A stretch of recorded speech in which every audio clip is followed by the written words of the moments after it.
All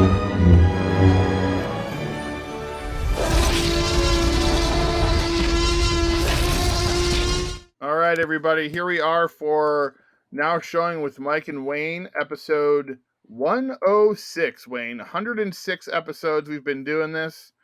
We hope people are still enjoying it, honestly. It's been totally righteous and cowabunga, dude. Teenage Mutant Ninja Turtles, Teenage Mutant Ninja Turtles. Okay, I think we're going to get sued. Better than a half shell. Turtle power. The world's most fearsome fighting teens. All right, everybody. If you can't tell already, we are going to be talking about Teenage Mutant Ninja Turtles. Comic book turned into an 80s TV show, turned into multiple movies, some decent, some awful, multiple TV shows too. There's been numerous ones. What we're going to review today is actually based on one of those TV shows. So Wayne, Ninja Turtles to me is right up there with when I was a kid. It's right up there with Ghostbusters. Like I had all the toys, the outfits. There is a story I'm going to tell, which I don't think I've told often. It's a very traumatic story for me, with a happy ending, I guess. When I was a child, this is a family show, sir. when I was a child, two of my good friends, Kyle and Jeb, those are their real names, were playing Ninja Turtles, but they had like the authentic costumes, and I did not, and they wouldn't let me play. So I got very emotional, if you will. I was like, 6, 7 years old. So my mom took me to the local Toys R Us. Kids, Toys R Us is a store that used to exist where you bought toys all the time. And I got myself a Raphael outfit, and then best choice to have, sir. Yes, and I was allowed to then participate, which make my friends sound like jerks, but they were kids. Kids are kids. So I did have a happy ending. I got myself a Raphael costume. I was wondering if you were going to go look, but I brought a pair of real nunchucks and beat the shit out of them. So. That's how I went to juvie. I was a Ninja Turtle for Halloween 4 years in a row. I think 1st grade through 4th grade. I think. Nice. I know it was a 4-year stretch where. Were you each one, or were you the same one every year? I think I was at least Michelangelo at least twice. Okay, well, and that makes sense. So that's kind of what what we're going to get into with this first movie here. So Teenage Mutant Ninja Turtles from 1990 was the first film. It was the movie was anticipated because of the TV show, which I didn't have time to go back and revisit the TV show, so I didn't want to spend a lot of time on the 87 TV show. But that's where the theme song comes from. That's, I think, what got us all interested in the Ninja Turtles. If you watch that TV show and this first movie, I think you were definitely fans of Donatello and Michelangelo because they were the fun ones of the group. And then you have Leo, who's the leader, and Raph, who's kind of like the wild card, the grizzly vet, if you will. He's just kind of always agitated.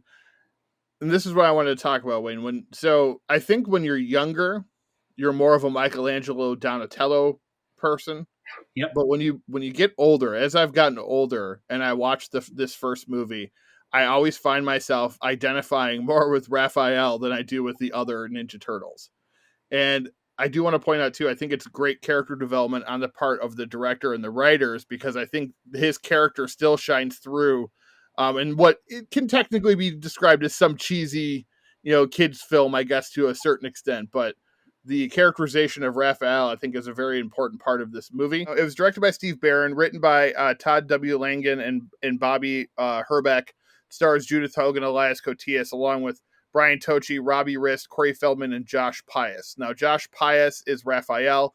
He's the only one in this film to actually be in the costume and the voice of the character. The rest of them are just the voices. Obviously, Corey Feldman is really young. He wasn't in that suit performing all the stunt work. Josh Pius can also be seen as Raphael jumps over the cab, or kind of gets hit by the cab. He's the passenger in the back seat. So I think Pius really brings that, character to life in a lot of ways. And especially it's nice to know that that's the one character that he got to actually perform everything. not that the other characters are bad. I just think that really this whole movie relies on Raphael and whether you like relate to that character, especially as Right. an adult. Wayne, what are your thoughts? What's funny about character developments, like Isaiah Shepard, who's been on our show before when we talked about Batman, loves Leonardo. I always equate Leonardo to Cyclops, basically, of X-Men, Mhm. just kind of like, dick. I think a lot of us we had this feeling towards the leaders that they were always just kind of assholes, and like, I definitely felt that way.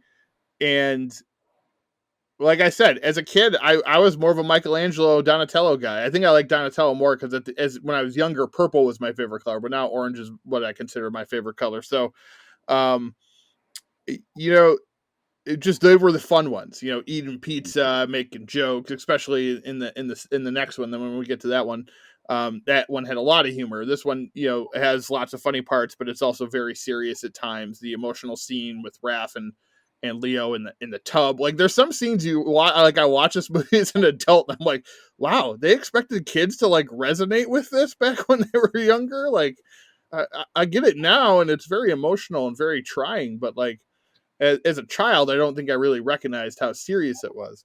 Um, Yeah, okay, Leo. Bring some food, quick. Also, I do love Raphael. He is my favorite. He's been, ever since I was probably like, mid-teens. I kind of yeah. adjusted from Michelangelo to Raphael. But the Mhm. problem is, Dawson also likes Raphael now. So I can never beat him when we play the turtle games. It's like so frustrating. Like, all right, give me Donatello. At least I got to reach with the bow. Yeah, right, exactly. Um, well, especially in the old games, you could use the bow to go upwards, and so you Yeah. would from like below if you were on another level. That was always my favorite thing to do. Also, the video games too, very popular. I'm a huge fan of those as well.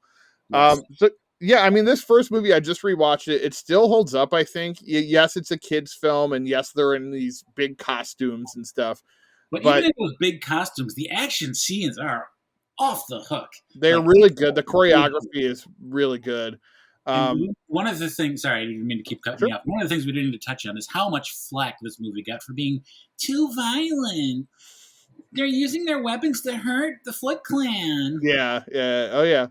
It's because it was a kids movie, people I guess look on that differently. But I just started watching my third James Caan film, which is a PG movie called The Killer Elite, which starts off with like four pairs of boobs in the first opening scene and a PG movie. So I think we were a little more lax back in the '70s, and then the '80s. God bless the 70s and Yeah. 80s.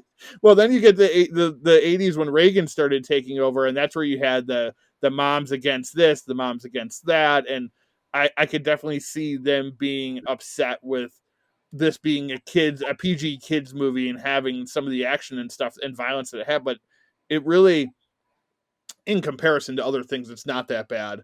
And it's a good movie. This movie is still a good movie. It's a lot of fun. We also need to mention a very young Sam Rockwell plays one of the young Foot Clan recruitees. He's like the older one that gets the younger kids involved.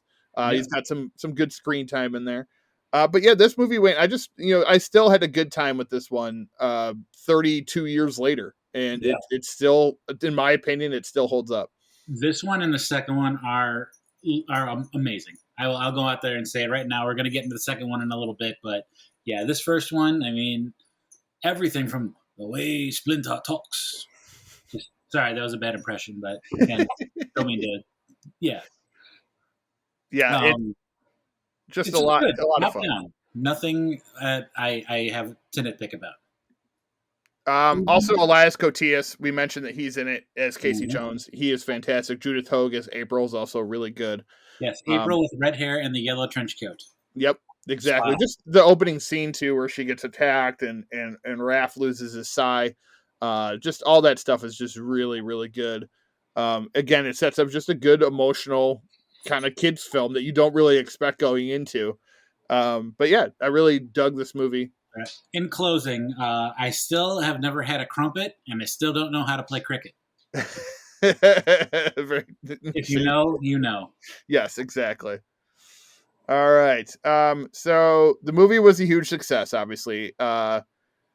So just 1 year later, they come out with the sequel, and it's Teenage Mutant Ninja Turtles 2: The Secret of the Ooze, directed by Michael Pressman, written again by Tom W. Langan. Let's see. Paige Turco replaces Judith Hogue as April O'Neil, and then David Warner is another new character in this film, a new scientist. There is no Casey Jones in this one. Yep. A lot Uh, of missed opportunities here. This should yes, have been Baxter Stockman, not Jordan Perry. yep, You get Toka and Razor instead of Bebop and Rocksteady. Come on. yes. There Why? were a lot. I agree. There were a lot of questionable things here. Ernie Reyes Jr., though, a positive, I would say. A new Yeah. character, Kino. Let's see. Francois Chow as Shredder. Um, he replaced James Sato, who played him in the first movie. Kevin Nash plays Super Shredder. Let's see.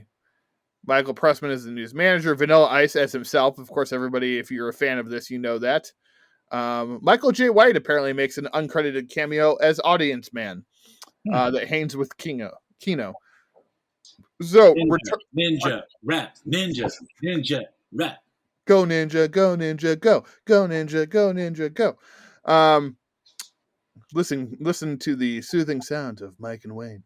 So returning Brian Toichi as Leonardo, Robbie Rist as Michelangelo, replacing Corey Feldman as Adam Carl as Donatello, and replacing Josh Pius as Laurie Faso as Raphael. We should also mention that Elmo himself, Kevin Clash, did play Splinter in both these films. Um, Frank Welker does Toka and Razor.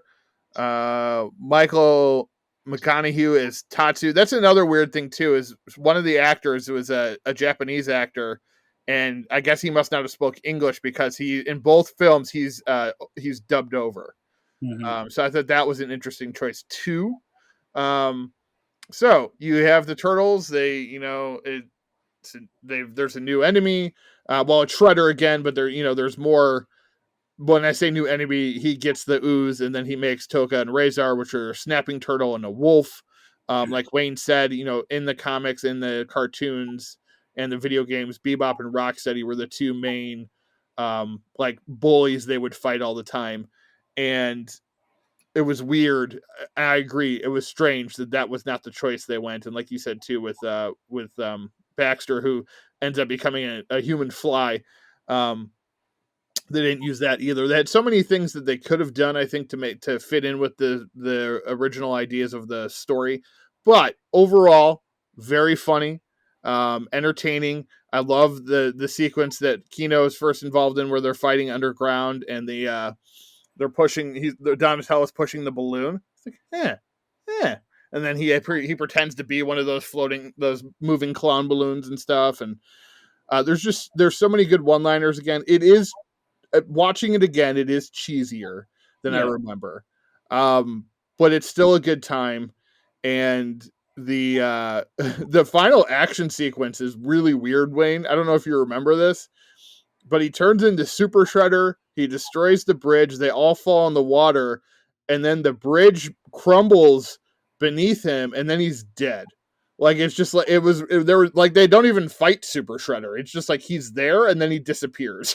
Just like in the video game, though, if you fall in the water, even though you're a turtle, you die. Right, exactly. Um, so I will say the woman who voiced Raphael in this one did a very good impersonation of Josh Pius. It sounds very much like his voice that he used in the first movie. So you don't really know if you didn't look it up, you would have guessed that Josh Pius had returned to play Raphael. But the first one was his only movie. So, Wayne, any other thoughts on this one? What you like, what you didn't like? Again, it wasn't too far off from the first one. Again, they elevated the cheese factor a little bit with the jokes and whatnot. I like the addition of Kino. It's Yep. cool to have a little sidekick action there. I would have liked to have seen Bebop and Rocksteady, like we talked about, but Token Razor were all right. They were like cool mutants, I guess, even though they were babies. They're stupid. That's a thing too. Shredder thinks everybody else is real dumb. throughout these movies. Yeah, it was a like I said, it's entertaining. I'm glad I rewatched it. I don't know how many more times I'll rewatch the second one, but I'll definitely revisit the original. One Wayne that I will not revisit will probably be my last time ever watching is Teenage Mutant Ninja Turtles 3, uh, which is just it's like Turtles in Time, basically.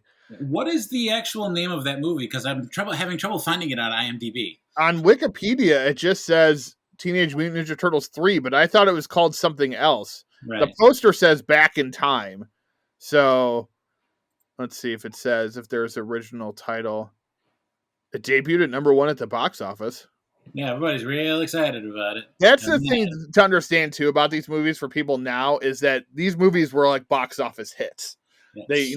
They kept making money, which is why they made 3 of them, and always keep going back to them because they want to keep seeing if they can make more. The third one here, let's go over.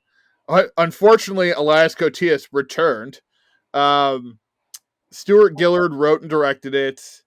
Let's see. Elias Koteas, Paige Turco returns as April. Vivian Wu is a new character. Sab Shimono, Stuart Wilson. There is no Shredder in this one.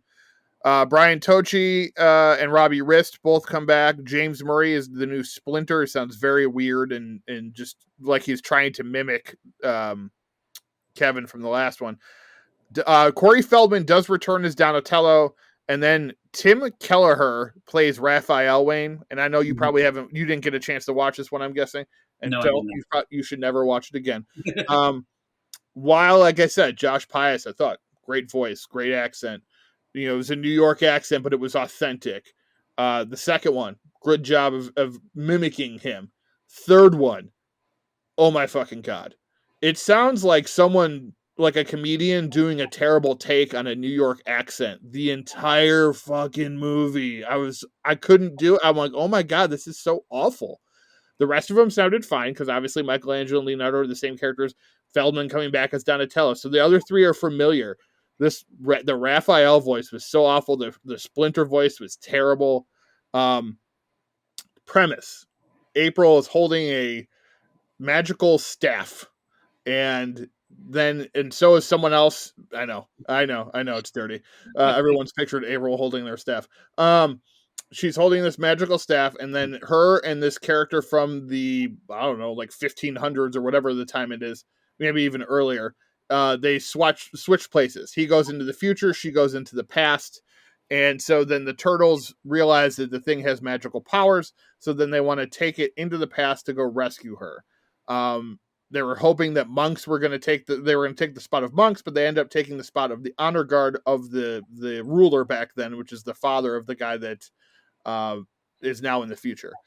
So they end up having to like be these honor guards, and they try to find April. Mikey gets lost immediately. It's ridiculous. It's awful. Elias Koteas only returns because that you could tell people were upset he wasn't in the second one. And so he actually plays 2 characters in this one. He plays obviously a guy who's supposed to be an ancestor of him back in the time that April goes back to, and then he plays himself in the future, or in the regular time, in the current time, as he's babysitting all of the honor guards and the prince that came into the future with Splinter. So he like teaches them about hockey, which is a big thing. They watch hockey. They go to the arcade. Yeah, it's really awful. This is one of those rare times too, Wayne, because I like a lot of movies. I like a lot of bad movies. There are times though where I watch a movie from my past and I'm like, wow, that was really awful. I remember when I watched this movie when I was a kid not liking it.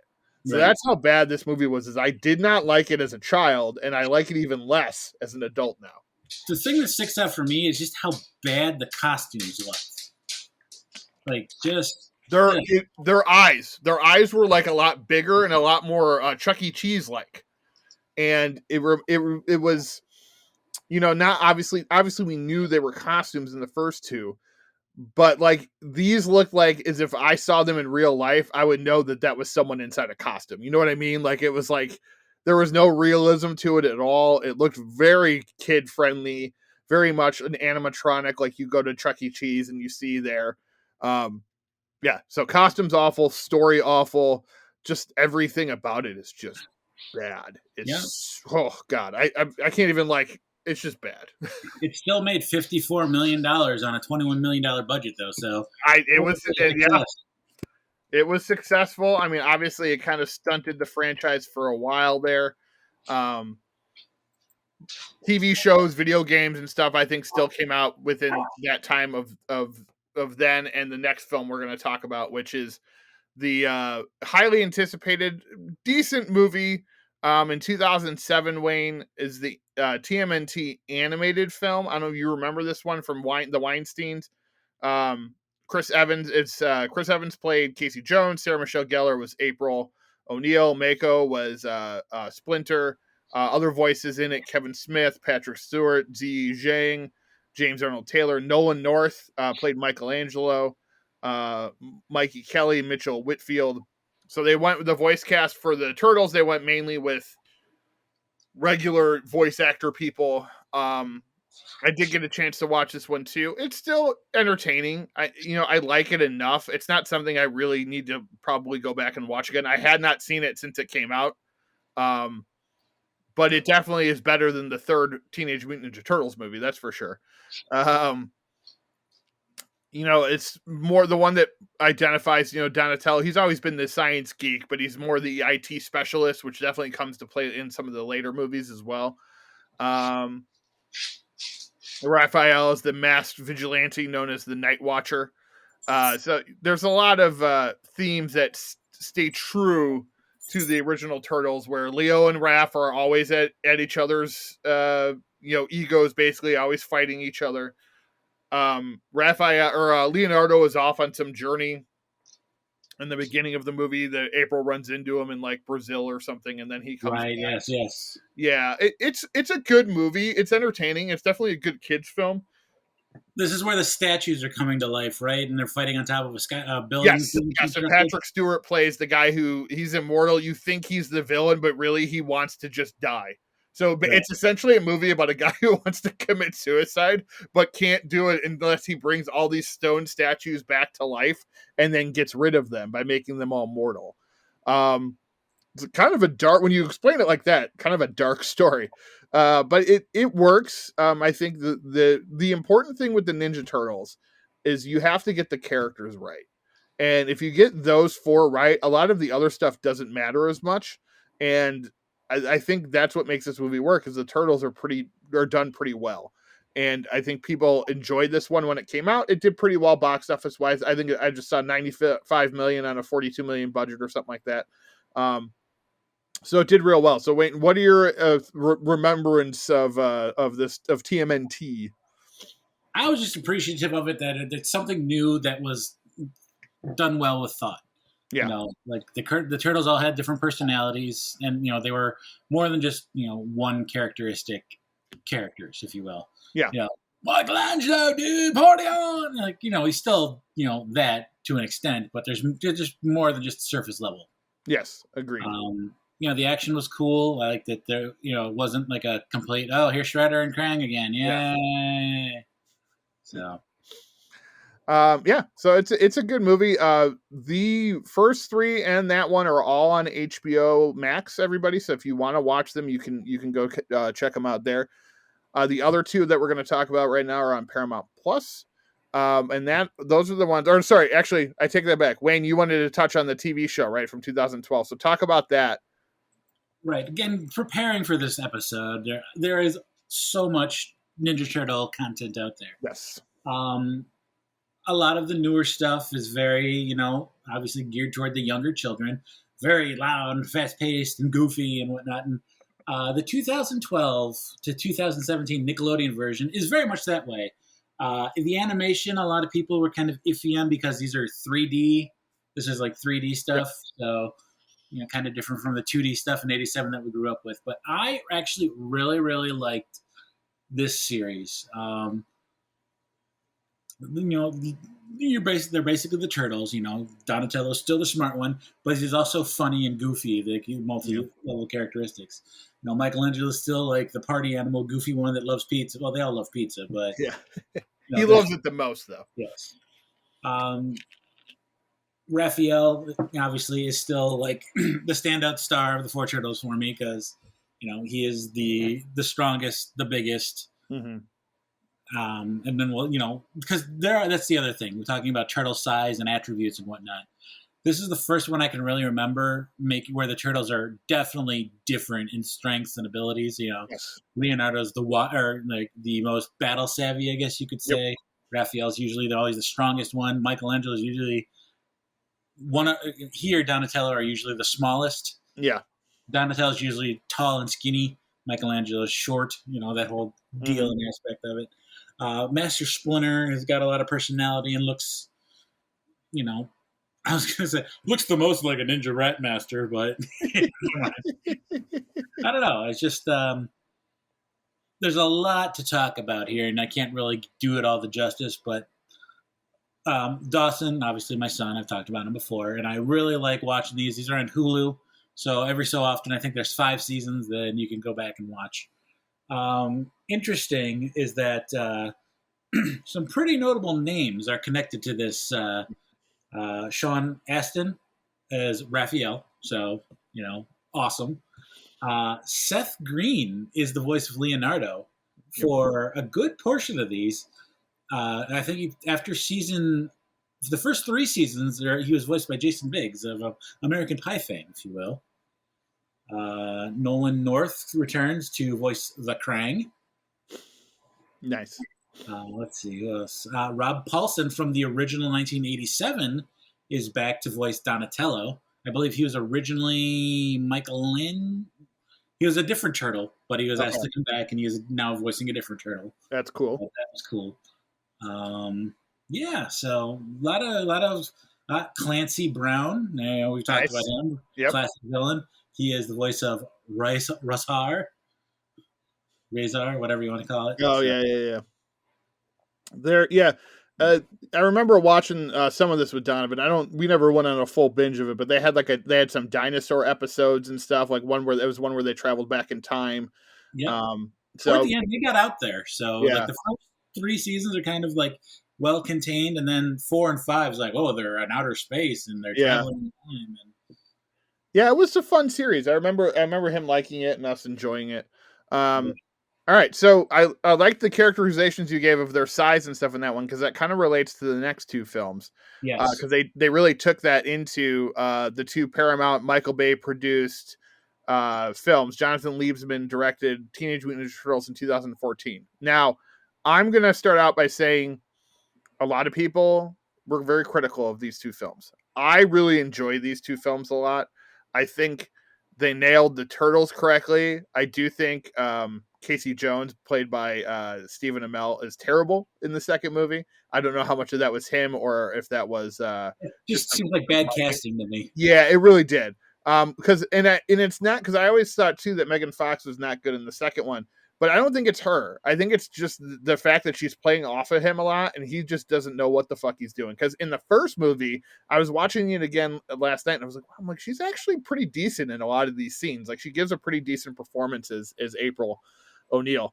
But I think the star of these films is definitely Splinter and the Turtles. I think that was the important choice that they made. Peter Plazek did the motion capture in the first movie. Johnny Knoxville plays Leonardo in the first film, voiceover wise. Then the other 3 all did the motion capture in the suits that they had, and then were also the voices. And that's Jeremy Howard as Donatello, Alan Richardson as Raphael, who is now Jack Reacher on the show Reacher on Amazon Prime. Noel Fisher as Michelangelo. He was on the TV show Shameless and an important story arc on Law & Order SVU. You also then the live action people, Megan Fox, Will Arnett, William Fichtner as Eric Sachs, Tohru Masamune as the Shredder, Whoopi Goldberg as Bernadette Thompson, Mane Noji as Karai, Abby Elliott as Taylor, April's roommate, Taryn Killiam is one of the reporters she works with, Derek Mears plays Dojo Ninja. Kevin Eastman is actually in it as himself, credited as Doctor. He's the Nice. original creator of the Ninja Turtles. Yep. Tony Shalhoub does the voice of Splinter, and little person actor Danny Woodburn uh, did all the motion capture for Splinter. Splinter, like you said, Wayne, in the 2012 TV show, in this one, he's got more of a comedic personality, I would say. Mm-hmm. He's in line with the Turtles and having that kind of same sense of humor, which, in all honesty, makes a little more sense when you realize that they have that sense of humor because they were raised by him, right? So it's like, they pick up their personality from him, since they've only known him their entire life Yep. until this movie. The one knock on this one and the original for me is that Splinter is just a rat who Yes. learns kung fu and all of this just out of a book that he finds that's discarded. Yeah. It's like, it's not really how it works, but He does, yes. He tells him that he spent all this time teaching himself like jujitsu, and then the turtles started learning from him. They give a little. There's a scene that shows all that. yeah. Well, I mean, if he would have been exposed to the mutagen and then, okay, cool. But Right? Yeah. as a rat, I just mastered all of these moves. Like, wait a minute. And the other thing that I want to nitpick on, and it's a small nitpick, but I don't like the turtles' faces. They need to look more like the turtles and not so have such human characteristics, in my opinion. So Yeah, but see, I think they look more like turtles, though. They just don't look like the Ninja Turtles. So that's just me. I'm looking at a picture of the four of them right now, and it's Michelangelo. He's got like a human nose, where the other three have like turtle shaped faces. So maybe it's just Mikey's face that. Maybe. If you remember the first one, Michelangelo takes, look, chill out, it's just a mask, and he's got this like nose. Yeah. It's like, yeah. Wait a minute.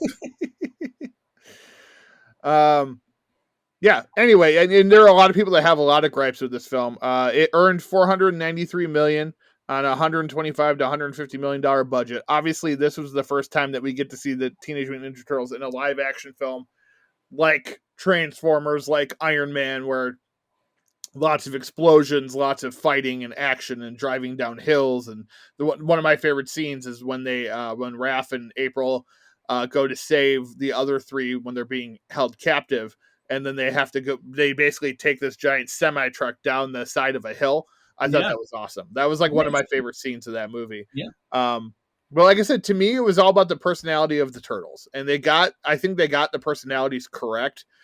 Whether you like the look of it, people like the look of it or not, I think the personalities were correct, and the guys that played the turtles, I think, played them very well, and that's what I took out of it. That's what I liked about it. Go ahead, Wade. My question to somebody who doesn't like it: what are you expecting from a Ninja Turtles movie? I mean, you've got the martial arts, you've got the weapons, you've got the action. It's everything's there, and it opens the door for you to share with your kids. Yes, exactly. That you grew up with. It gives like and I know people are going, oh, we'll just show them the original film. Well, kids these days are so used to things looking crisper and cleaner. Like, it gives you something like newer to show them. Be like, here's what I liked as a child, but now it looks like this. And what I think, what else I like about it too is that it sucks that they only got to do two, but you could see that they were dipping into the stories in the comics, and they were going to start having just these big, great, weird stories if they were allowed to continue. You really see that in the second one when they finally introduce our first live action version of Krang, voiced by the dude from Everybody Loves Raymond. I forget his name. Brad something. That guy. Hi, Raymond. Yeah. Yep. That's a pretty good impression there.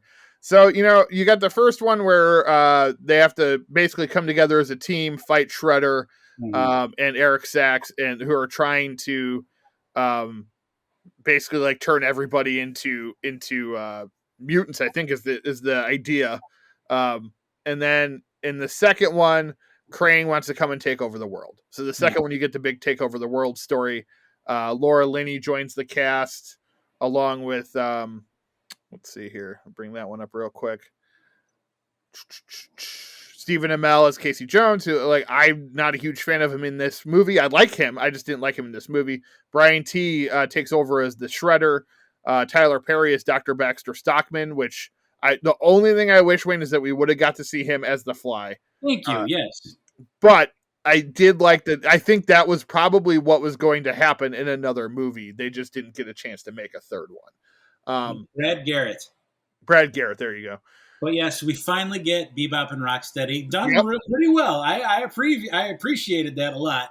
A lot Yes. of stuff I appreciated. I liked how Krang looked like the robot body looked in Yep. the 87 TV show. The That's what I'm Technodrome. saying. Like, whether you like the story or not, they were trying to make it look like how we remember it as children, I think, but at a bigger scale. And I think that's what I really liked about these films.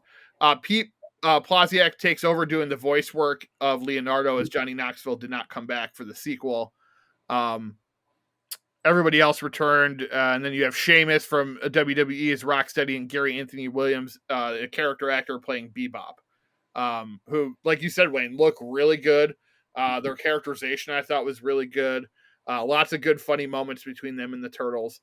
So I enjoyed both these movies. I actually think I like the second one better just because they open the world up a little more. Yeah. How about that plane scene? You know what I Oh mean? yeah. So We'll see it's your semi truck going downhill.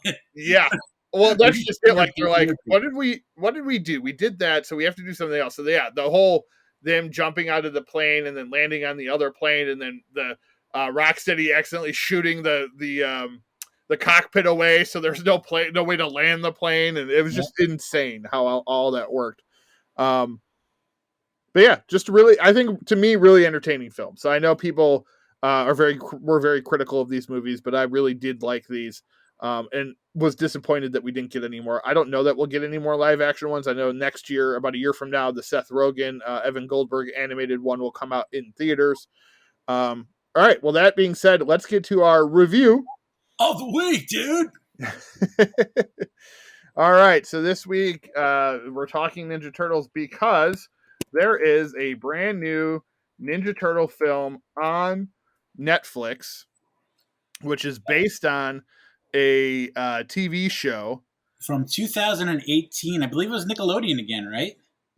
Yes, it's now on Netflix. Yes. As is the new movie. That's where the new movie debuted. I had never really seen this before, so I didn't know much about it going into it. It's interesting. It was an adjustment for me just because of how the roles were switched around in this one. Yes, they are. They are. So we start in the future, where Leonardo is, like, typically, as you would expect, leading this crusade against the evil Krang, and they're trying to take over the world and robots and whatnot. And Michelangelo, looking like Wayne texted me yesterday, looking all Yoda-like, opens a portal for a young Casey Jones to go back in time and warn the Turtles that something is going to happen and that they need to, band together to stop Krang from ever getting through so they can, prevent the future from happening. Right. And when he gets back in time, he meets Leo, who is not the same Leo he knows in the future. Wayne, what were you going to say? Oh, it's just interesting. I wanted to touch a little bit more on just the role reversal. Like, sure. In this iteration of Rise of the Teenage Mutant Ninja Turtles, Raphael is the leader. He's the responsible one, where Leonardo is just kind of like more. It's probably a mix of Michelangelo and Raphael-esque characters, where he's kind of like carefree. It's like, hey, whatever. Yep, exactly. He doesn't. Really... like, wait a minute, hold on. He doesn't really have any care. He thinks he's the best, like Raphael usually does. He just, is freewheeling. He wants to save the day and do whatever. And the whole movie is basically about him learning learning to be humble and learning to be a teammate. Which is something that he needs to develop, I guess. Now, I'm not familiar with the series, so I don't know if the series takes place. It's done, apparently, ended in 2020. Yes. I don't know that the series takes place in the future, if it takes place in the past. I'm not really sure. It takes place in current time. It doesn't? Okay. Yeah. So this was more just a different story for that. It's considered a sequel to that series. So if you really want to watch it, probably best to go stream the series. As you don't need to, but I was a little bit confused on some of the things. The series does a good job because each turtle is a different species. That's why Raphael is so much. Oh, okay. If you look at Leonardo, he's like a red something toward it. He's got the red on his eyes. Yep. So it explains why there are different colors in this one, and why Donatello wears the metal on his shell because he's actually a soft shell turtle. Yeah, yeah. There So, was that a few times where he loses the shell or whatever. yep. So again with the character development and whatnot, you know, nice. But for me, like I had a hard time getting over the role change in It this. was yeah, it was a little weird. I for also, and it's nothing against him, but because I've seen the two Sonic films lately, every time I heard Ben Schwartz, I thought I was hearing Sonic the Hedgehog. So it was a little distracting only to my own self because I was like, wow, he's not, he's just doing Ben Schwartz. He's not doing a voice or anything. So it was just kind of like, that sounds like Sonic the Hedgehog. Um, let's see, go to the cast here. Omar Miller as Raph, Brandon Michael Smith as Mikey, uh, Josh Brenner, I didn't know that, as Donnie. You recognize him if you look him up. Haley Joel Osment as Casey Jones, didn't know that. Kat Graham as April O'Neil. Eric Bauza as Splinter. Let's see. Rob Paulson, Ninja Turtle guy, as Foot Lieutenant, Panicked Man, Military Soldier number 2, and Van Mover number 2. Reese Darby is Hypnopotamus. I kind of figured that one out a little, like, partway through the beginning of the movie. He's from New Zealand. He works with Taika Yeah. Waititi a lot. Got that Australia New Zealand thing going on. Yeah, exactly. I'm hearing it. I'm like, who is that? And then I was like, it's Reese Darby. I'm like, I know that voice. Very much the similar voice he does in Jumanji. Overall, I thought this movie was entertaining. It's not for us, I think, Wayne. I think No, that's not at really all. what I came away with. It's definitely for fans of this show. It made me think maybe I'll go watch this show. I don't know. We'll see. It's like I said, it's all on Netflix. I haven't decided yet if I want to dive in. Um, but it's entertaining. It's fun. I think the only thing is and it's real short. It felt real long. There was a moment when I'm like, how? I'm like, oh, this is almost over, right? And I looked at the time and I'm like, 40 minutes? I'm like, how do I have 40 minutes left? Yeah, it did a weird. It stretched 85 minutes into. It was strange. I think because too, it's mostly like action sequences, so you feel like at the end of the action sequences that the movie's going to be over at some point, and it keeps going. So that would be I would say for me, Wayne, I would say 6.5 out of 10. If I was a kid watching this, probably an 8 out of 10, maybe even a 9, just because it is a lot of fun. Leonardo is now the new fun character, and I thought Ben Schwartz gave him a lot of personality. So I thought that was really good. But for me personally, I would say 6.5 out of 10. Wouldn't watch it unless I decided to go watch the TV show as well. Yeah. I'm at a 5. I didn't love it. I like other variations of the cartoon better. Yeah. So, but I mean, it got the job done. It got me hyped for Turtles enough to Yep. where, and because I am such an avid fan, I appreciate it for what it is. So, Right, you exactly. know, this is probably never going to be a rewatch for me. There's always a different Turtle option that is better for me anyway. But I Yeah. appreciate what they did and what they accomplished. So, You know what? That being said, like, I'm all for more turtle stuff. So if there's more ways to bring the turtles to the newer generations and it can be entertaining to them, then I'm okay with it. I'm okay if this is not for me. And that, that's one of those things that, like, we just have to kind of move on. I can go back and watch the old stuff like I did this week. I'm actually considering rewatching the old TV series. I'd like to possibly do that. I haven't watched that in years. Definitely going to be playing the new video game, and then also, just so everybody knows, if you're a Turtle fan, at the end of this month, they're releasing 13 Ninja Turtle games from the past into one game. So you the can Cowabunga collection. yes, I cannot wait for it. I'm so excited. I also want to play the new one too because I hear the new video game is actually really good. It's good because you can play up to 6 players on screen at one time, Oh either wow, streaming or couch co-op. wow, that's awesome. That's So, really cool. So I'm gonna have to get into that. So I think it's only like $25 on PlayStation if right now. So you enjoyed the original arcade game and or Turtles in Time, which you should have if you were a Turtles fan, yes, and you will enjoy the hell out of this game. as long as you didn't say if you enjoyed the first Ninja Turtles game, then I'd have to be like, oh well, I guess I'm not buying it. There is no enjoying that game. It's just an accomplishment to beat it or to get past the damn water level. Seriously, God, that game is so ridiculous. Although excited to see if I can try playing it again when it releases with the new Yep. set. Um, All right, everybody. That's the review part of this show. I don't usually say everybody already, but Wayne, anything you watched this week that you wanted to talk about? Same old stuff for me. I'm making my way through Smallville, and I got some King of the Hill on in the background for noise. I All don't right. can't think of anything off the. Oh yeah, I went back and revisited a couple of the Predators that we talked about last week. Oh, nice. Predator, Alien versus Predator, which not too bad, and then Requiem, which was yeah. So yeah, my opinions have not changed. So That's yeah. Essentially, that's how I felt about it. All right. So over the last week, I watched What Josiah Saw on Shudder with Nick Stahl and Robert Patrick. Pretty good film. I liked it. A little confusing at times towards the end, but I think I understood it. So I may have to watch it again to fully get it. 13 Lives, the new Ron Howard film on Amazon Prime. I recommend people watch that one. It's really good about the kids that got stuck in the tunnel, the Thai tunnel, in Thailand, and their soccer coach. Really good. Colin Farrell, Viggo Mortensen, Joel Edgerton, all in that one. It's also a lot in another language too, so which is a good thing because you want when you have an American director do a movie like that, you want it to at least be authentic in its storytelling. So I thought they did a good job with that. I just killed my dad. I'm not admitting anything. That is a documentary series on Netflix. It's really good, very emotional. Only 3 episodes. We watched it in a night, so you could watch it very easily. After dinner or whatever.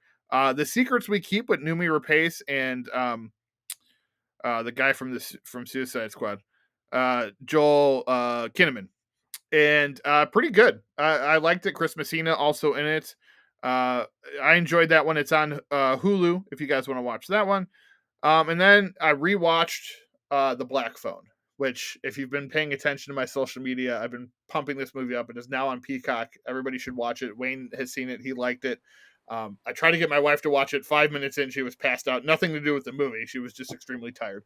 So the only thing I was like, I get to watch it again then because I really think she'll like it. So I'm gonna definitely get her to watch it. But if you have time, go watch The Black Phone. It is out now on Peacock. All right, so let me get to the news and notes, and then we will wrap this baby up.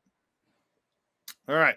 So, news this week Zaza Beetz in talks to return in Joker 2. Director Lars von Trier has Parkinson's. Very sad for him. The Strangers is getting a new trilogy of films. Veteran director Rennie Harlan will direct at least one of them, and maybe all three. Production will start soon. Ethan Coen, the other half of the Coen brothers, following in his brother's footsteps, will direct his first solo project. However, Joel Coen and his wife Trisha Cook did write the screenplay.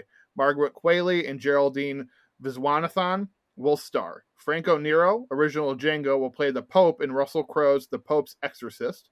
Pac-Man live-action film is in the works. Mila Jovovich and Dave Bautista will star in the adaptation of George R. R. Martin's In the Lost Lands. Mila's husband, Paul W.S. Anderson, will write and direct. Stephen King's The Regulators movie adaptation in the works. Michelle Yeoh, Brian Cox, Jenny Slate, Stanley Tucci, and Jason Alexander join stars Millie Bobby Brown and Chris Pratt in the Russo brothers' next Netflix film, The Electric State. Lauren Ambrose cast as older version of Van on Yellow Jackets Season 2. Rick Gonzalez and Brent Antonello join Law & Order Organized Crime Season 3. Carlo Gugino joins Lisa Frankenstein from director Zelda Williams and writer Diablo Cody. Love and Death and Robots getting a 4th season at Netflix. Emily Blunt joins Ryan Gosling and David Leitch's The Fall Guy. Sam Worthington and Sienna Miller join Kevin Costner's new Western Horizon. Releases coming up. Reboot TV series with Keegan-Michael Key, Judy Greer, Paul Reiser, Rachel Bloom, and Johnny Knoxville hits Hulu on September 20th.